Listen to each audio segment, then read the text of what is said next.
ও হাঁস। এক পুকুরে দুইটি হাঁস এবং একটি কচ্ছপ বাস করত।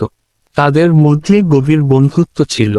পুকুরের পানি শুকিয়ে গেলে হাঁস দুইটি কচ্ছপকে বলল, বন্ধু, এখানে আর আমাদের থাকা সম্ভব নয়, কাজেই এবার আমাদের বিদায় নিতে হবে। কচ্ছপ বলল, আমারও ডানা থাকতো, আজ আমিও উড়ে যেতে পারতাম ওখানে। ও বেদনা সহ্য করার ক্ষমতা আমার নেই, তাই আমিও ভাবছি পুকুরের পানি একেবারে শুকিয়ে গেলে আমি। প্রিয় বন্ধু, আর তোমাকে আমরা এখানে একা রেখে তোমরা যদি মুখে করে এইভাবে, আমিও তোমাদের সাথে নতুন বাড়ি যেতে পারবো।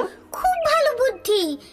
তুমি এই লাঠিটিকে শক্ত করে ধরে ঝুলে থাকো, কিন্তু একটা কথা খেয়াল রেখো, যে কোনো পরিস্থিতিতেই এই লাঠিটি যেন তোমার মুখ থেকে ছেড়ে না যায়। সে কেউ তোমাকে দেখে যতই হাসুক বা তুমি যতই হাঁপিয়ে যাও, তুমি বুঝতে পারলে তো? যদি তুমি মুখ খুলেছো, তবে তুমি সোজা আকাশ থেকে মাটিতে পড়ে যাবে। ঠিক আছে বন্ধুরা, আমি শক্ত করে লাঠিটিকে ধরে রাখবো।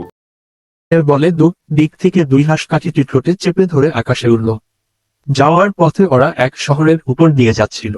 লোকেরা এভাবে তাদেরকে উঠে দেখে চিৎকার করে বলতে শুরু করলো, দেখো দেখো গ্রামবাসীরা, উড়ন্ত কচ্ছপ! মনে হয় কচ্ছপের ডানা গজিয়েছে। আরে ছাড়ো, এই হাঁসগুলো মনে হয় এটা মরা কচ্ছপকে নিয়ে যাচ্ছে।